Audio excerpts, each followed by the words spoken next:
pledge allegiance to the flag of the United States of America and to the republic for which it stands, one nation, under God, indivisible, with liberty and justice for all.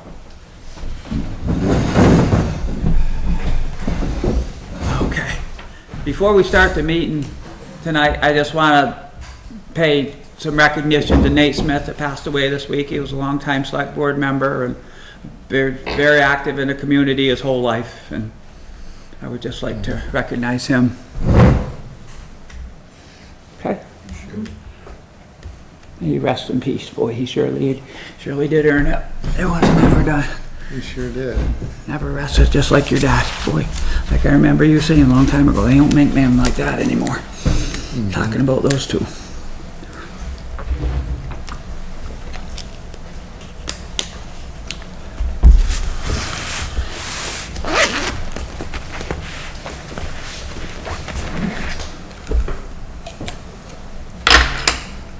Who do we got on?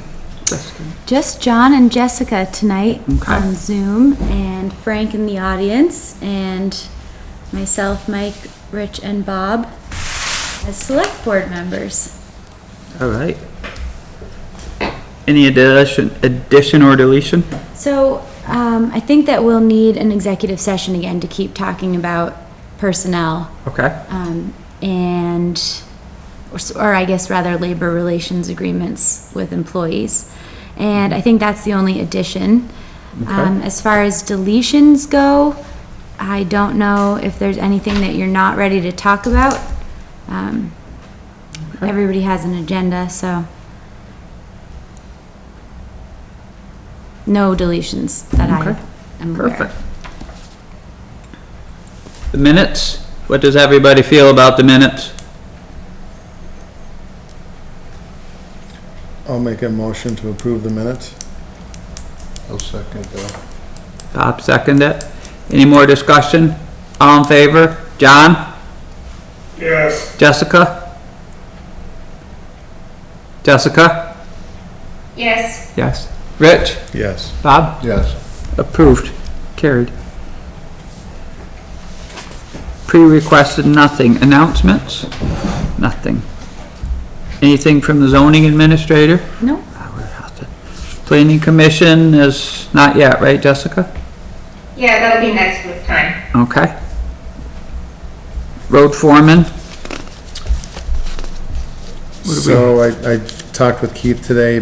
There isn't much to report. They've been hauling some winter sand.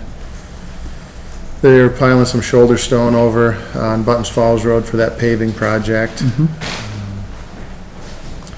Some grading, gonna do some roadside mowing shortly. Okay.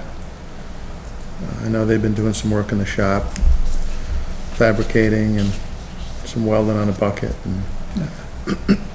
So not much to report there. What did the truck have to go to turn-ins for? That was a turbocharger Okay. that went on that truck. One of the Max or the old International? International. Yeah. Which one? The old International. The old International. Okay. I'm not sure if he had gotten the parts yet or not, if that's back. I'm sure it is by now. And with the grader, there's the turbocharger is going. There's a lot of slop in the bearing. And we're struggling to get a turbocharger for that. So we're gonna just run it as it is right now. It's a little short on boost, but it is working. If we take it apart now and send it somewhere to possibly get rebuilt because we can't find one, it may be down for months, potentially. So the best thing for us to do at the moment is get our fall grading done and then take it apart. Were you trying to get it through John Deere or And yeah, and there's none? no, and we tried for a couple of weeks to locate one aftermarket and OEM, and there's nothing. So we may have to get creative, and I'm sure you can get the actual turbocharger, but the flanges are gonna be different. You know, there may have to be some Yeah, the fabricated. manifold flanges. Right. May have to get a different manifold to go with the new style turbo. Gary's got one on the shelf. Yeah, but he does, yeah. So that's where we're at with that. Yeah. Boy, that makes a mess if you have to adjust flanges. I mean, it's possible because we had that but then it changes all the air pipes and stuff. That's a charge, Thankfully, that's a air cooler on that too, or no? There isn't, no, it goes right from the turbo right to that's the lucky. intake, so yeah. I So mean, that we isn't as difficult, but certainly all doable. Yeah, and that's if we can't get it Right. rebuilt, but Last resort. D&W can rebuild most of them, but I had just taken a turbo to D&W and they couldn't get the parts for it. So and it's been down for months, Yeah. 4 months already, and there's no hope for a turbo. Wow. So we better not take it apart at the Right. moment. Keep running it best we can. That's supply chain, is it? Who's it? Yeah, and when big name, companies like John Deere, Caterpillar can't get parts, it's a real problem. Now, I could see some of the knockoffs Right. struggling, but when those, the big name companies are. Who's that struggling other to get company? They parts. used to, Hypermax or something, made a lot of tractor turbos and stuff like that, didn't they? I'm not sure. I forget, there was an aftermarket company they used to throw on internationals. I remember Pete talking about it. Hmm. I don't know if they make them for John Deere's too or something, but there's an agricultural line that they used to deal with. That little yard truck that we have with that 466 blew a turbo, and he brought one off a 1066 up. We sure went on one Saturday. Back Good to going. go. And I think the issue with the grader is, I'm sure that they make that turbo, just the flanges are different, for other applications. Sure. And that graders, they aren't very common, as opposed to like a farm tractor or payloader. Right. But Ralph spent a couple days trying to locate one, aftermarket and OEM. That was the only thing BMW and that one that Salem used to deal with, but more than likely they're all one big happy family. I think at this point, the best thing to do is finish our grading this fall, take it off, send it to D&W, and Yeah. hopefully they can rebuild it. Hopefully those parts are more available, yeah. Mhm. All right, North Pawlet Road intersection, So I reached out to Rob Faley and I told him that we wanted to continue to move ahead with the idea of getting that intersection investigated and do the speed study or traffic study. And he said that we would be put on the list, but they're having quite the backlog of other intersections that are wanting investigation. So he has us on the list and he'll let us know as soon as they can get to us. But he did say that he was glad to be able to look into it because he knows it's been a big concern. But it could be several weeks to a couple of months. So we'll get an update on that. And then I also reached out about that state infrastructure bank and I got an email back from Karen Songhurst, which Sally mentioned last time. And essentially it seems like that's a low interest loan program. It seems like the project would be eligible for it, and she's done a little bit of research into the program or into our project, and would be happy to provide us with more information. But I did run it by Keith, and he thinks that it's something that maybe we shouldn't jump to, and it's something that we could just keep in our pocket as an option, but not maybe something that we want to have high up on our list of approaches. And he thinks that there's probably going to be other opportunities for funding if we're just a bit patient. Right.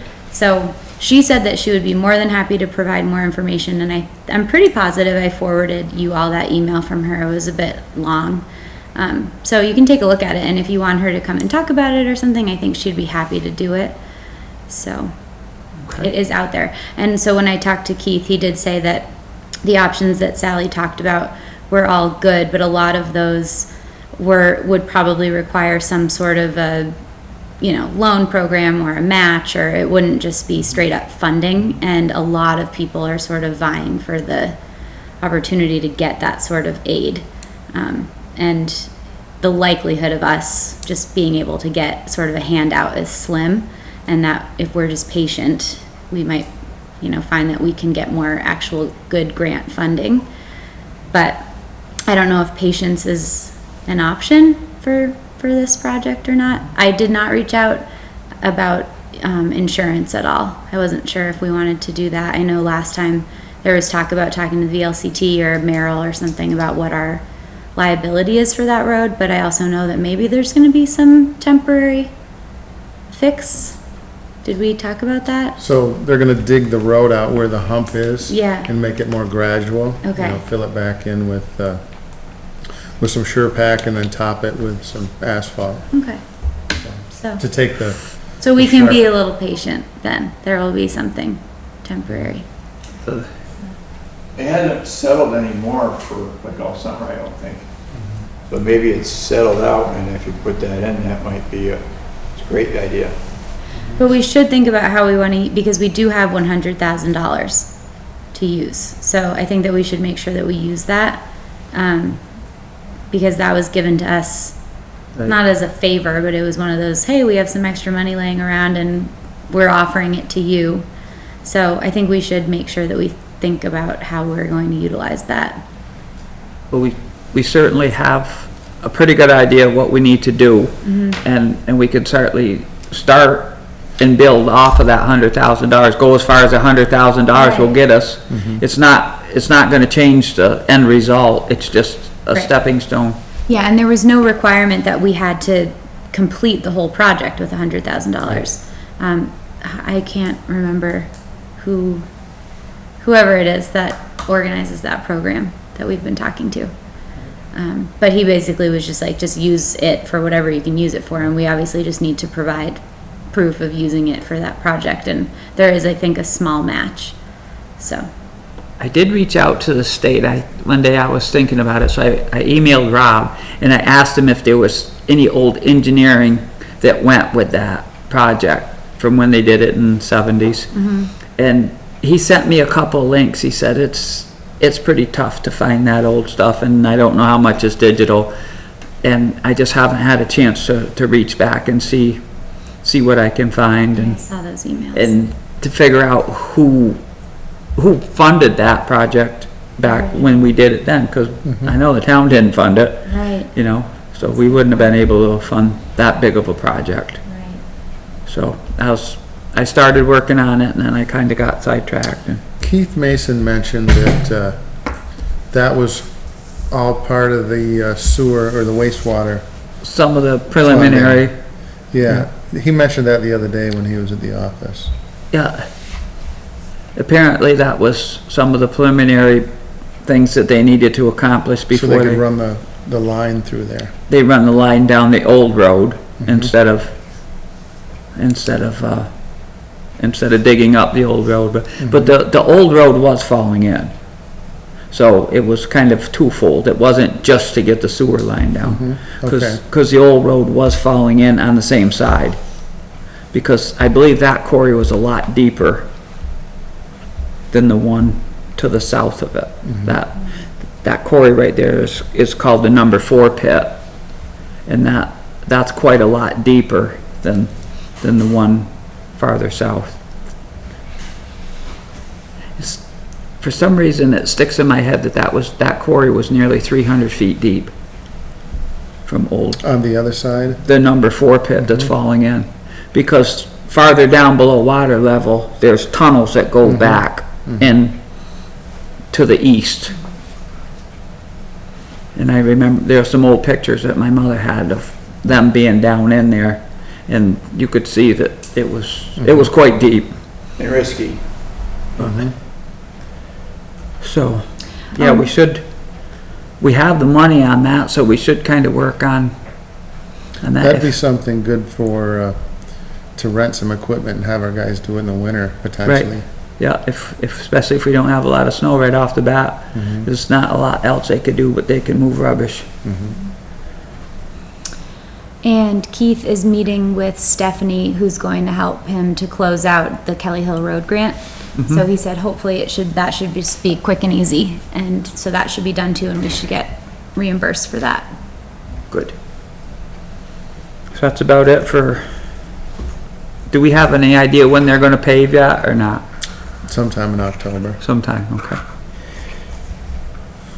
Anything from the assessors? Yes,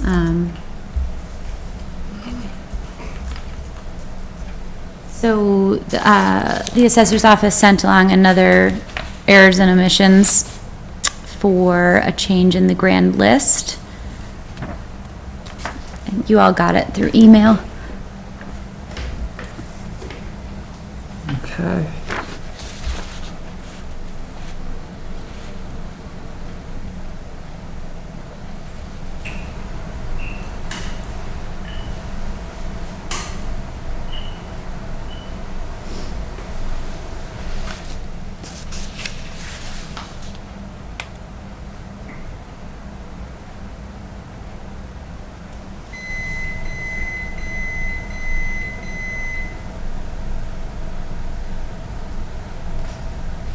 Okay, so the errors and omission is for a piece of property that the mapper had changed the acreage to 86 acres from previous 66.31 acres. We discussed this error with the mapper and it was subsequently changed on the tax map to a new total of 62 acres, but it did not get corrected in the grand list. We have corrected at the acreage and the treasurer will be issuing a revised tax bill. So the grand list was 154,750 and it's now down to 124,750. So we have to, somebody want to make a motion to approve the errors and omissions? Is it John or Jessica, do you have any questions about the errors or omissions? I don't. Okay. Jessica shook her head no, so somebody want to make a motion that we approve this errors and omission? I'll make that motion. Bob made the motion, I'll second that. Rich seconded it. All in favor? John? Yes, Jessica? Yes. Rich? Yes. Bob? Yes. Carried.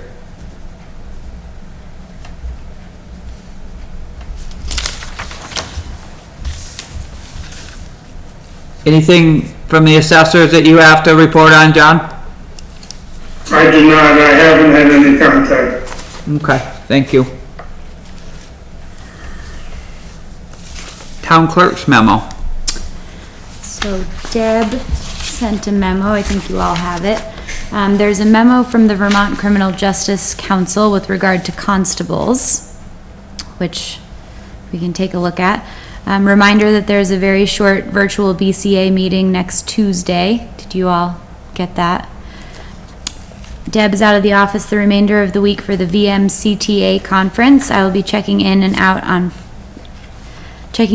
Friday with regard to military and overseas voters in preparation for general election. Lars Lund has 2 forms that will need to be signed by the select board members after the fire warden for each department comes in and signs. The forms were left with Julie for Dave and Dale to come in and sign. Have a good evening. So Dave came in before the meeting and signed his. We got it right here. Oh, Or this, right? yes. I guess this one's Dale's, yeah. Yeah, this is, So you can't sign Dale's yet. Dave did that, and so from the Criminal Justice Council,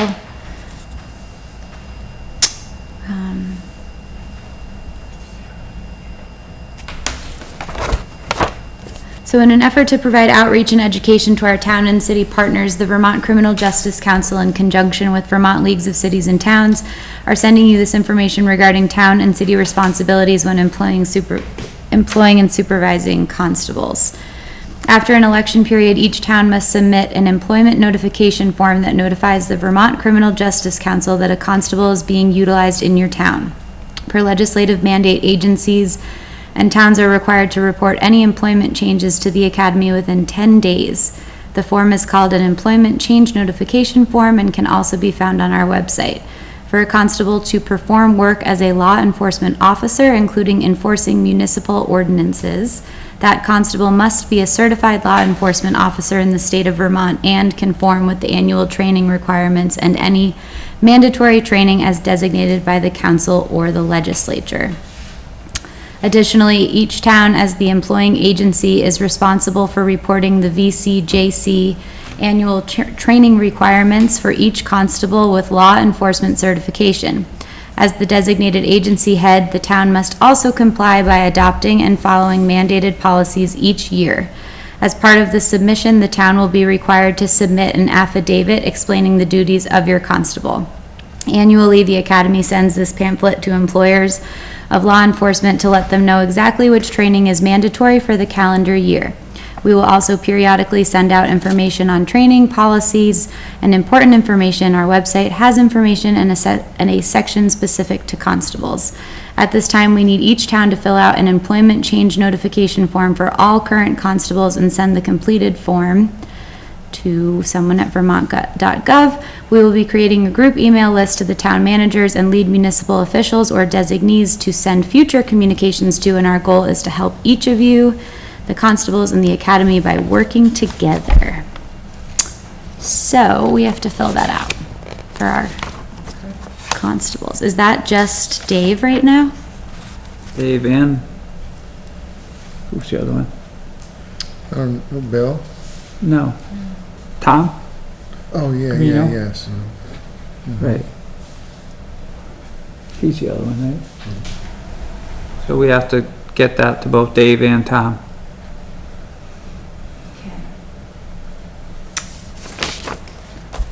Okay. So, I will see if Deb can get this to them, or they can come here, Probably. fill it out. Should be able to stop in.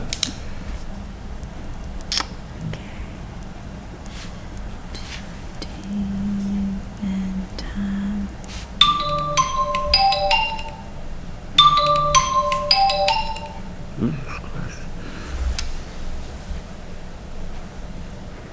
Okay. I'm on my Wi-Fi.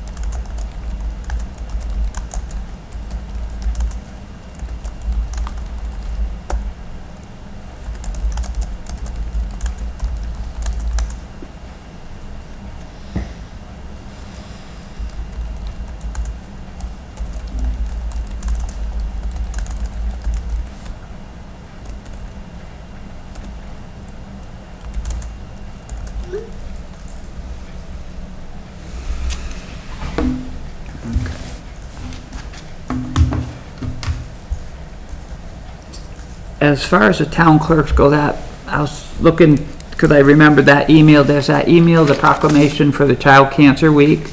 Is that something that we could do now, or would that be new business, or?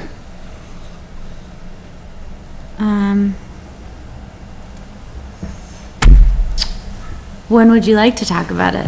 I guess we could probably do it new business. Okay. It just came to my mind, so I wanted to look it up quick, and so we didn't forget it.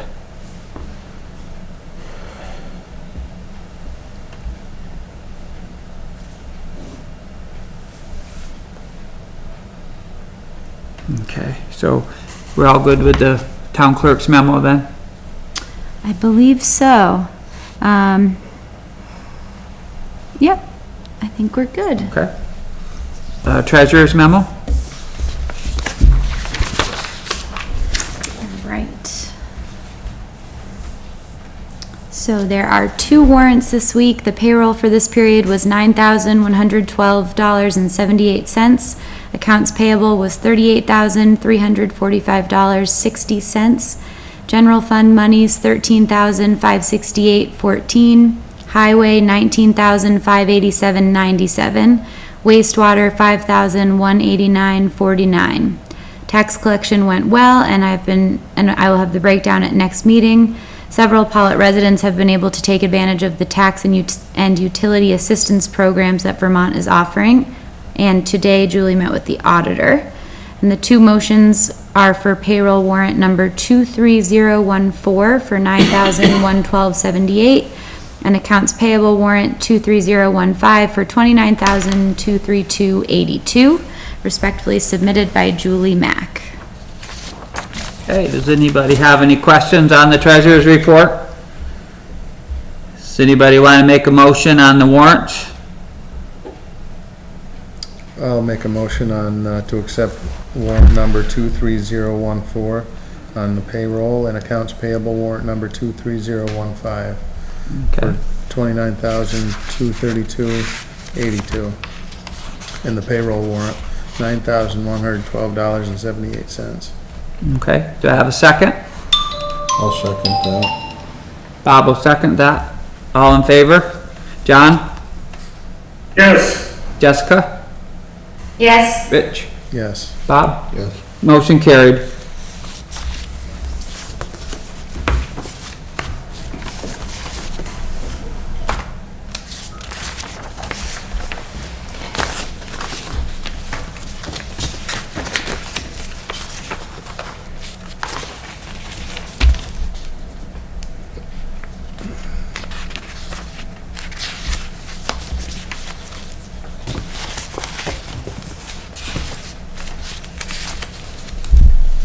Emergency Management Director, nothing this month? Nothing this month for either health officer or emergency Okay. management.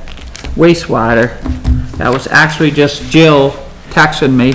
Oh, did you see, there was an email that came through from her as well shortly after our last meeting for August, the August numbers. Did you see all those? August what? Jill sent an email about the wastewater treatment facility DMRs and VTUMS updates from August. Okay. She sent that I didn't, I probably read it, but I don't remember it now. last Tuesday. Do we need it? Just talking about the fact that all the performance, or compliance monitoring and preventative maintenance have been completed. It just kind of went through the month of August through the middle of September and talked about what they've been up to, provided the sample numbers, the same deal as she usually does. Nothing,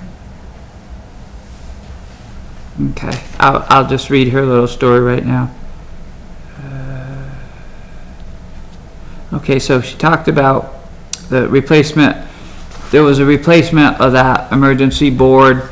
And it went back and forth a little bit about the backup, whether we needed a battery backup or not, but I believe that because we have the backup generator, we don't need a UPS uninterrupted power supply for that alarm, because a normal alarm lasts for an hour or two or something like that, but because it's a sewer plant, state says it has to last for like 12 or something like that. So there was a question whether we needed that or not, but because we have the backup generator, I guess we don't need to worry about that is what I went with. A1 replaced the rails in pump 1 at Spruce Gum. They went to check it the other day and it, one of the rails had broke, so they had to come pull the pump, replace the rails, remove and install a new air release on 153, and clean out the Egg Street pump station today. We also found out that the dead fridge and the phone were likely caused by the lightning strike that took out the alarm panel motherboard. So she ordered a new mini fridge and basic phone from Amazon today, along with a hose for the sprayer for the one by the clarifier that's leaking all over. Altogether, just over $200. Hoping this takes care of things for a while at the wastewater treatment plant. So she sent a couple pictures of the replacement stuff. So How much was the circuit board with all that, do you know? we went back and forth. It was not that bad of money, I don't believe. Because insurance would cover lightning strike, typically. Yeah, I can. did she mention anything about Irving in her message to you? Propane or? She, in her report, said Irving Energy had to be called many times to deliver propane as we were well under 10%. It took them 2 weeks of missed scheduled deliveries to finally fill it. So I don't know if that's what one does about that, but Oh, okay. it's probably, I don't know, can we get on automatic deliveries there, or is there a way to, Nice thing about that, if you do run out, it's on them. what, if you're on auto delivery? Yes. Sign those warrants too. Oh, yeah. I forget. Okay, I did find that right now. Okay, that talked about the generator getting fixed, the DMRs. Pump station missing a rail 913. Aria found that the pump 1 was missing. Irving had to be called, okay. And Also, the ongoing issues with Consolidated Communications, the phone line has no dial tone. So I'm hoping maybe the new phone fixes that, but seems like Consolidated Communications and Irving need a little shake.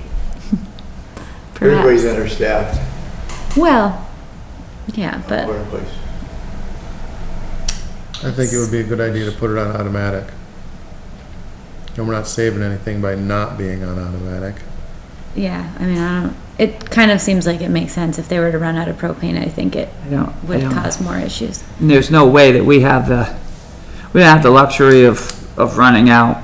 It just No. causes too much grief. I will ask Julie. Because do we take care of that here, or does the wastewater treatment facility orchestrate their own thing? I mean, it seems like Jill was the one making the calls, but Julie was the one that did had the communications with the last time, but I think that, I'm sure that if we just told Jill that we voted at the meeting to call Irving and tell him to put it on automatic. would you like to vote on that? Maybe.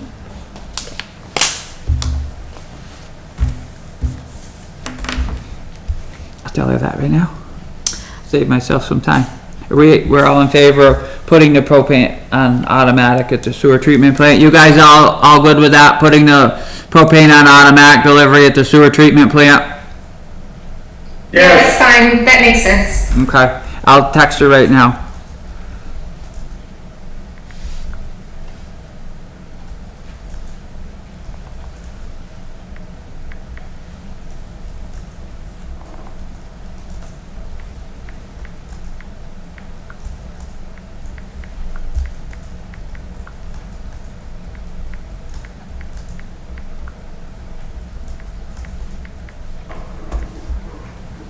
And if that's not something that she says that she does, you can just let me know and I can talk to Julie about it.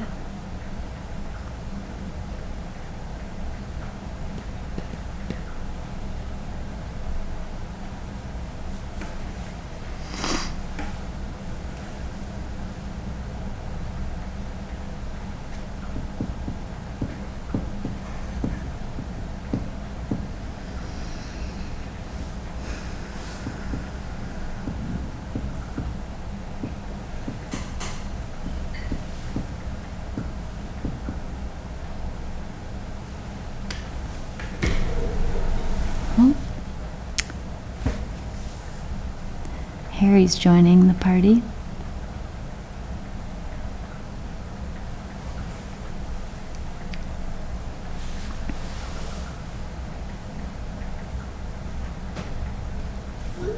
Okay.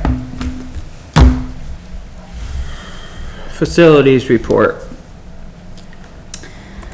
So, we added air purification to talk about again. Excuse me? Air purification Uh-huh.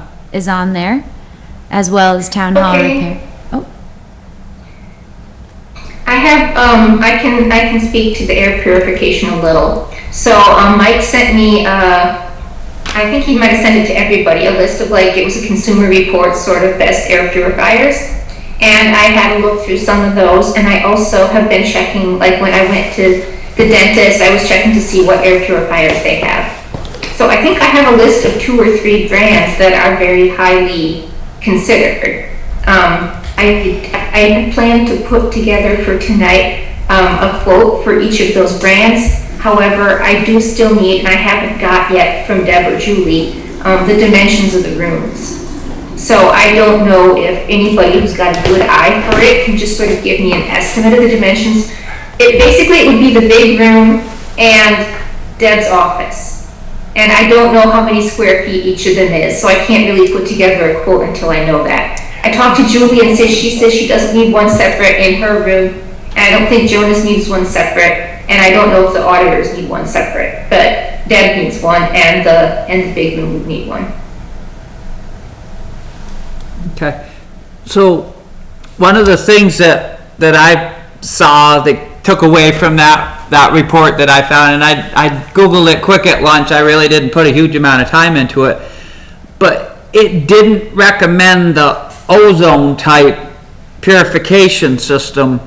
And as near as I could figure that system that we talked with with Dave Ricard about, by putting out that, what was it, something like, oh shit. It added something, it put that out into the air. I don't remember the term. It's like I don't remember it either. Right, but The hydrogen peroxide. right, the hydrogen peroxide out into the air that killed the germs instantly, but that Consumer Report said that that type of, has like an ozone one, and they didn't recommend it, and it had a few, and they listed a few drawbacks, and they mostly recommended either the charcoal filters with a HEPA filter backup. Is that what you also were thinking? Yeah, that's what I was thinking, and that seems to be what most of the highly rated ones on that Consumer Reports and the other ones that are highly rated that I've seen people using do seem to have, they all definitely have the HEPA filter, and then many of them have the charcoal filter as well, which the charcoal filter doesn't necessarily take out the viruses, but it cleans the air of stuff like, I think dust and smells is basically what that does.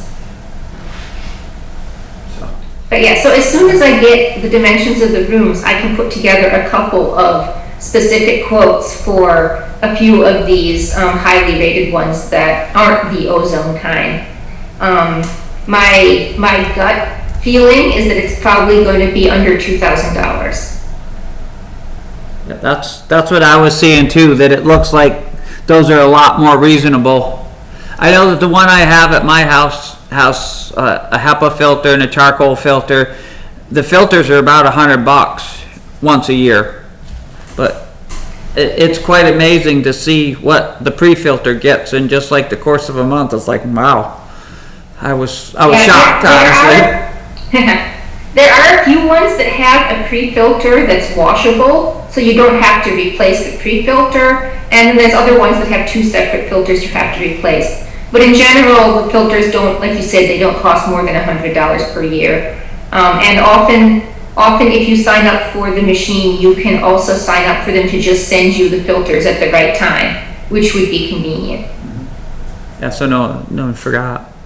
I have the Blue Air one, and it's really great. It has the washable filter, and we've had it for, probably haven't replaced it as frequently maybe as you should, but I think we've replaced the filter once in a year and a half, and it tells you when it's ready for replacement, and we've replaced it when we've needed to, and I think it was around $120 to replace it, and we have it running all the time. It's quiet, you don't even know it's on, and it was less than $2,000.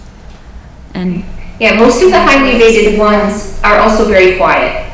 yeah. So yeah, the one that I saw at the dentist office when I was there, it was running and you couldn't even hear it. So.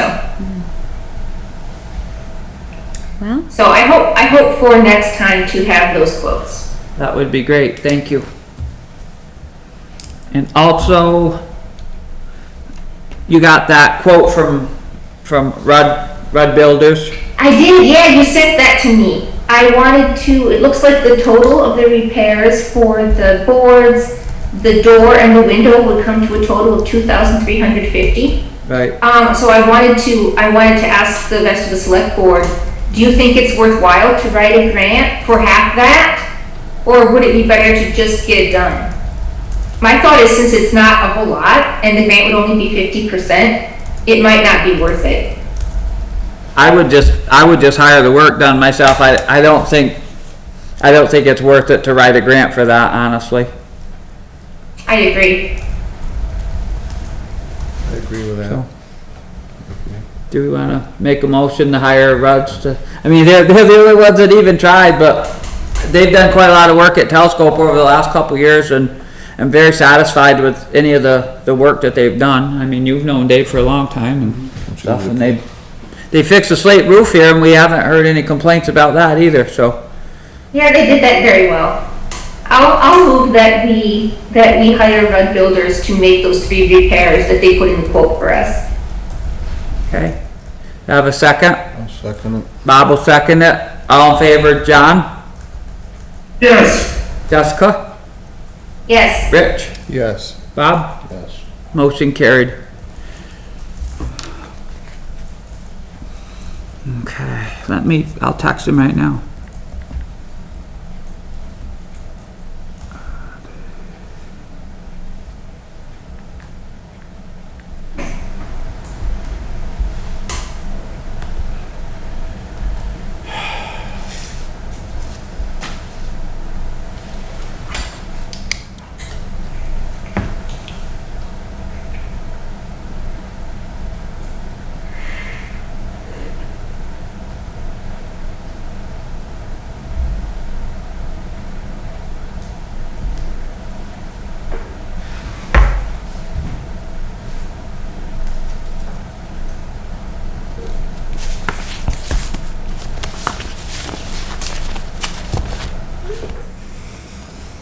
just voted to have you do the repairs at the Pawlet Town Hall. Done. Okay.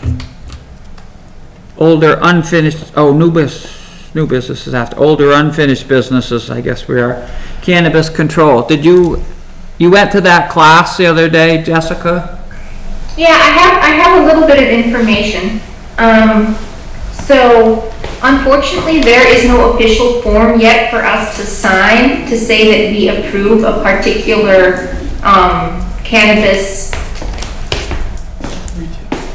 The best thing for us to do would be to just take a vote on it, and then we can send an email back to, so we got that email from the Cannabis Control Board, would be for now just to vote on it and send them an email saying whether we approve it or not.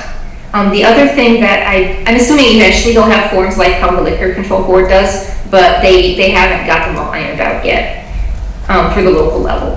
The other thing that I found out is that there is $100 local, I think it's called a local licensing fee, which is something that the people who are applying pay to the state, and then the state is supposed to send that to us. Now, I don't have the details on when they're going to send it to us. I'm going to assume not super fast, but because of that, I'm not sure that we need to add on any additional fees at the local level, because there is already a $100 fee that is going to get sent to us from the state. Was there So any, that's the information I have. was there any guidelines about, what we should look for, or, how we decide if we're in favor with the site or the operation or anything like that, or? There are some rules about what we can look for, the things that we can look for, and if we do want to draw up something to issue our own license that has a written form, the things that we can regulate are that they follow that the cannabis establishment follows our zoning regulations, that they follow our town regulations as to signs, and that they follow our town regulations as to nuisance or noise. Those are the only things we can really regulate at the town level. So those are the things that we would want to look at, would be, is this establishment in line with our zoning? And we can't make different zoning for cannabis establishments. Like if someone has a retail cannabis store and they're in a zone that says you can have a retail store, we can't say you can't do it because it's a cannabis store. So those are the things that we can look at, is how are they complying with our zoning? How are they complying with our signs rules? And how are they complying with any nuisance regulations that we have at the town level? Okay. So we still have a little bit of time to draft this official paper that we can sign off with, right? Or do we just take a vote and email them and say that we approve of it, or?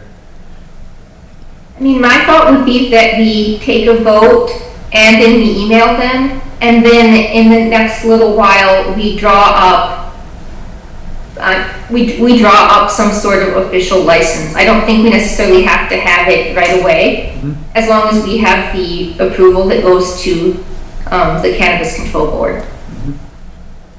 Frank? October 1st is when first ones are opening up their license in Rutland and a few other places in the state. So that's, after that, it's going to be probably rolling forward. Okay. But this has already been approved, so,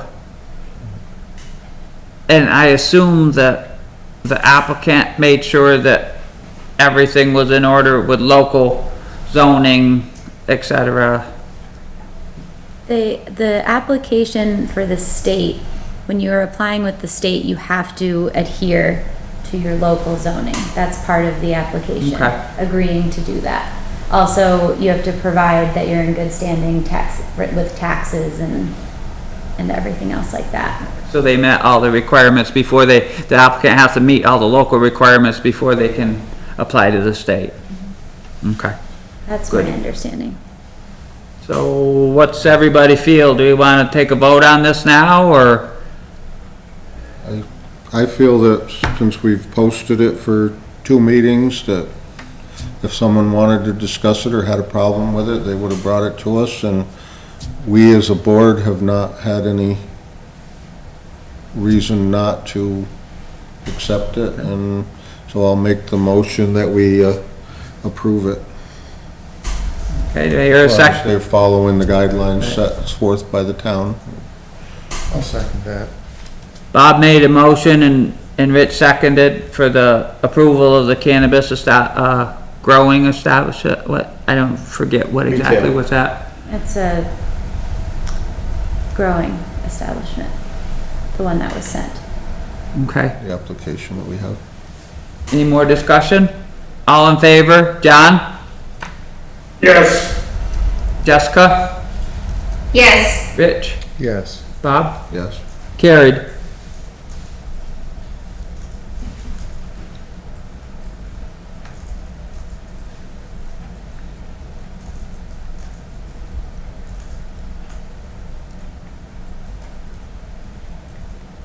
Would you be willing to write that up and send it on to the state?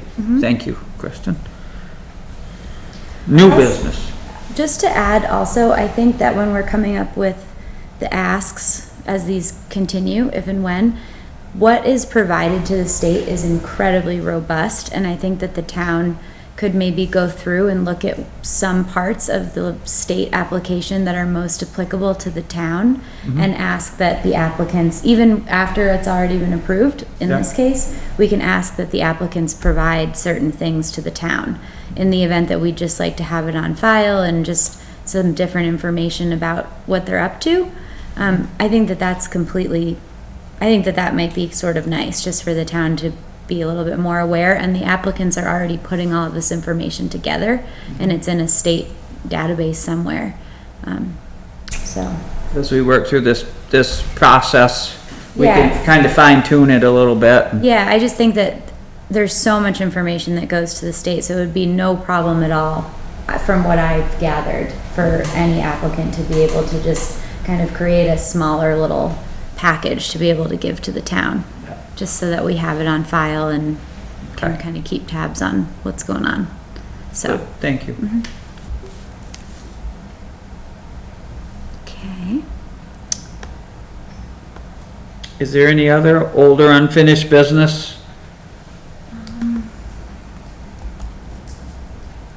See, we got another speed sign up here right by the barn. It hollered at me as I was. It's working. Yeah, there are 2 more speed signs that have been put up. The one by the barn, and then the other one's actually right at 153, where there's, have you seen that one? I think it should be. It's right by the sewer treatment plant on the, It should be near where the where the road is caving in. is. The sewer pump station I meant. Yes. I did see it, but it doesn't come on when I'm going in the opposite direction, so. Have to look in your rear view. Well, I'll get a treat when I see that one. Yes, I'll see you Nice, tonight. yes. perfect. And then just other, I guess, ongoing or old business. So I came down and started to set up our AV stuff. And there's some issues with it. There's the case, because there's an iPad, which would hopefully work with the Owl and be able to do Zoom. And I got it all plugged in and set up, and for whatever reason, the Owl camera was not talking to the iPad. So I messed with it for a while and then got annoyed and decided that I just needed to turn it off and put it away, and that I would try it again. So I need to figure that out, and if for whatever reason that isn't, I think that it will. What, the owl has to talk to who? The iPad? To the iPad. So basically, because this is my computer, so Okay. we got the iPad so that we could have something that could live here, so that whoever was facilitating the Zoom didn't have to bring their Now, own. did we get a big screen too? So yes, we got the big screen TV, and behind you next to the flag is the mounting, there's a stand. It's on wheels, so we can move it all around. And the mount that was purchased to go from the TV to the stand is the wrong size. Which was another like, oh, okay. Right. So I need to make an exchange with B&H. So we're gonna do that. And then we should be good to go, but I just need to do some more investigation on how to make sure that this talks to the iPad. If the owl and the iPad don't hook up, I'm sure the IT guy at work would make them friends. Yeah, there's gotta be a way, and then worst case scenario, that's the first iPad for the select board iPad collection that we've been dreaming of for years. But if you mess with it and you're not satisfied, Yeah. just let me know and I'll grab the owl and the iPad and I'll bring it in and I'll ask him. He's been very good about stuff like that. Yeah, so I need to look back online with B&H and just figure out if I can get the right, I'm sure I can get the right hookup. I just need to spend some time figuring out what it is, because it's not totally my forte, but I'll figure that out. And if there's any sort of cost or whatever, I'll ask somebody about it before I do anything, but Yeah. hopefully we will Hopefully get, we can it's get a it. really big TV. It's quite nice. It'll be an improvement once Excellent. we can That's- get it figured out. That's going to be a good addition. You just need to additionally figure out how somebody else coming in with something digital Well- can hook into that so it projects on the TV. Well, there's this really cool stand that goes with the iPad that has all these different plugins. Okay. So you can do HDMI and Yep, in so they just theory, plug it's- in, boom. boom, yes, goes in through. theory it's like really slick and streamlined. I just I have not yet had the Well, why not? bandwidth. I don't know. It's cool. Yeah, so Progress. we're getting there. Yep. Yeah. Progress. So slowly but surely. So that's Any- exciting. Anything else under old or unfinished? I don't think so. Not that I can think of. New business. Okay. New business. So we got that email. Did you want to talk about that? They were looking, yeah, if you could find that. I didn't end up finding it.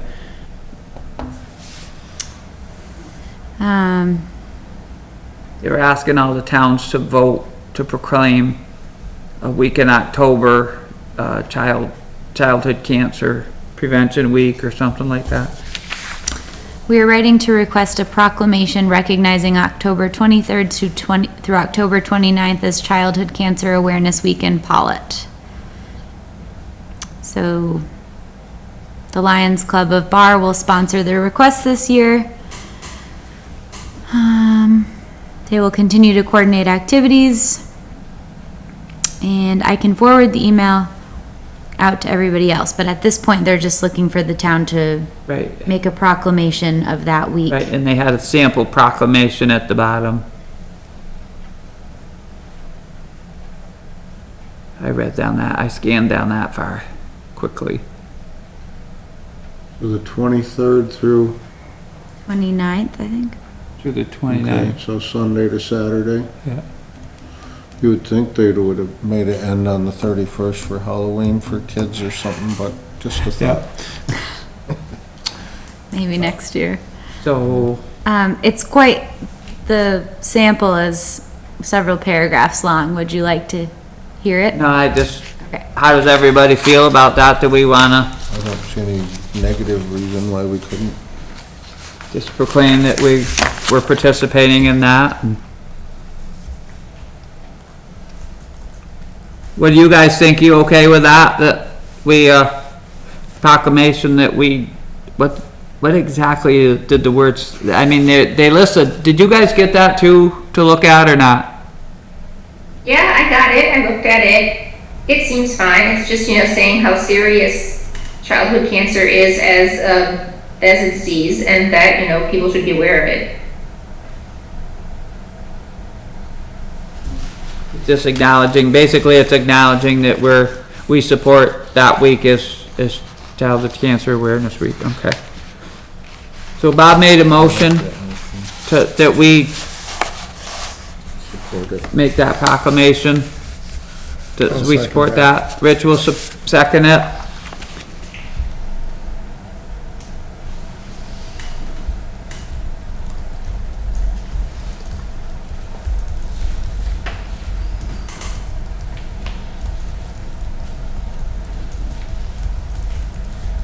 Would you like me to write back and let them Sure. know that we've made this proclamation?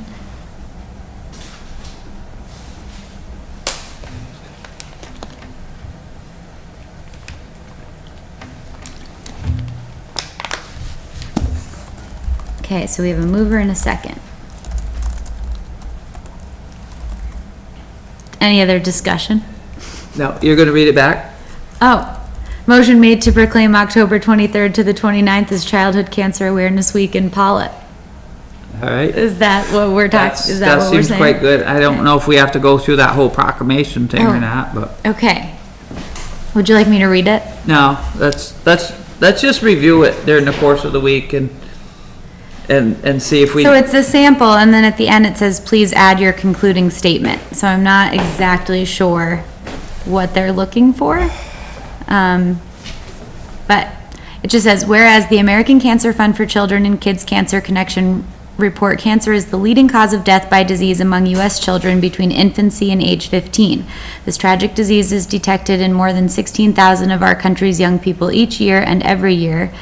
And whereas 1 in 5 of our nation's children loses his or her battle with cancer, many infants, children, and teens will suffer from long-term effects of comprehensive treatment, including secondary cancers.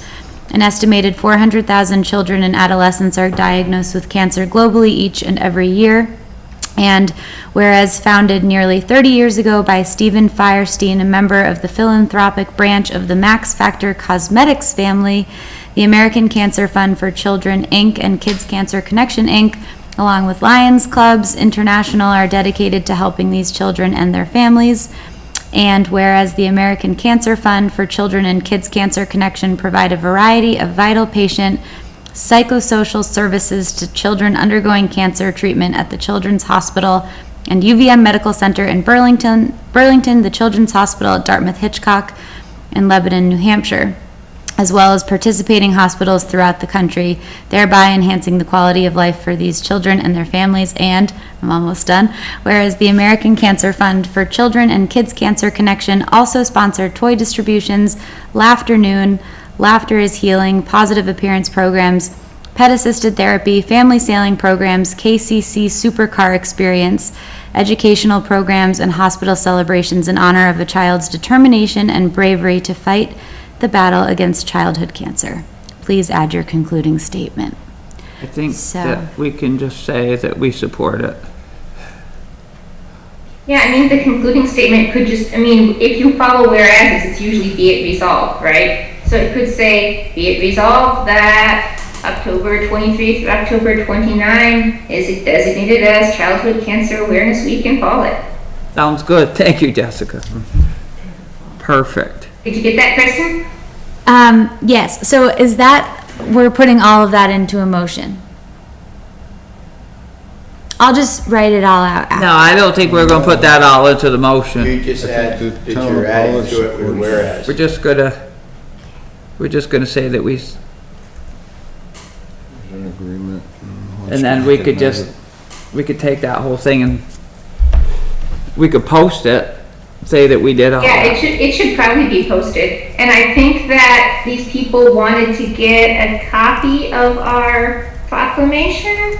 Okay. Was that it? Jessica, May we please receive a JPEG format copy to share and the original copy in the mail, is what they said. okay, so I'll do that. Can you read the last part that you just said one more time? Me? Yes. Sure, yeah. Be it resolved that October 23 through October 29 is designated as Childhood Cancer Awareness Week in Pawlet.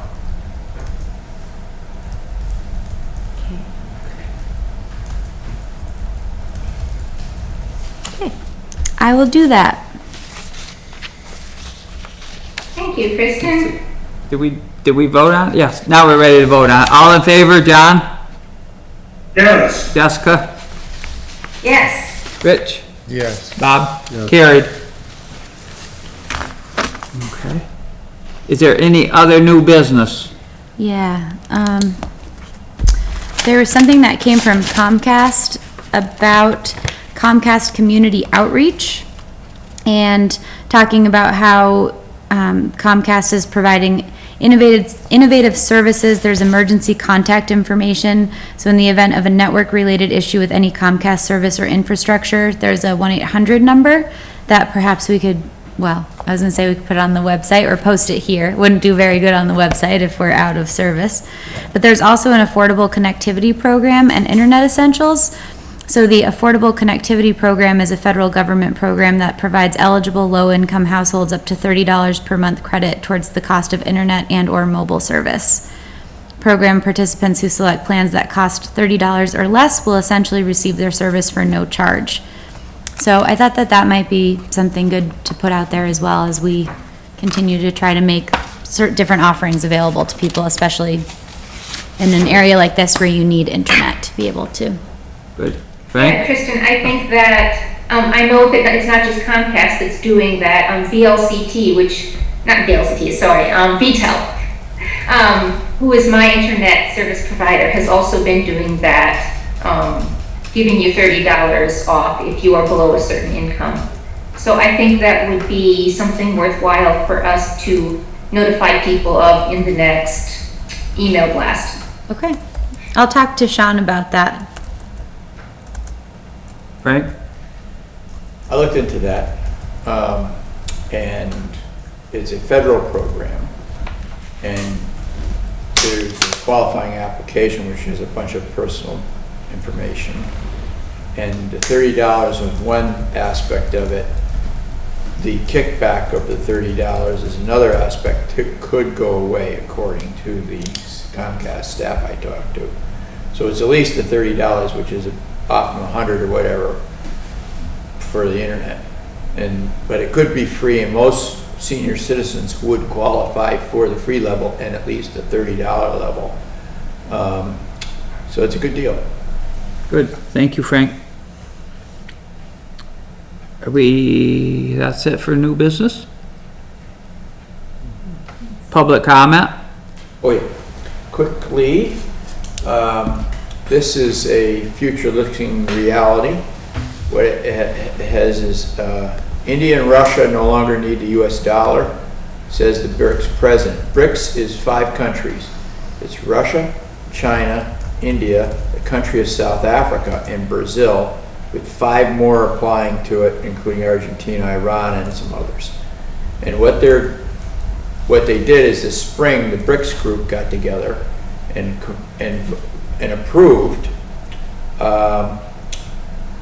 working on their new global reserve currency, which is ostensibly going to be backed by gold, so it doesn't fluctuate. It'll be the same amount value-wise, but they won't be using a dollar, which is the reserve currency for oil. And China made a special deal with Saudi Arabia to use the Chinese currency with Saudi Arabia, which means fewer dollars used there.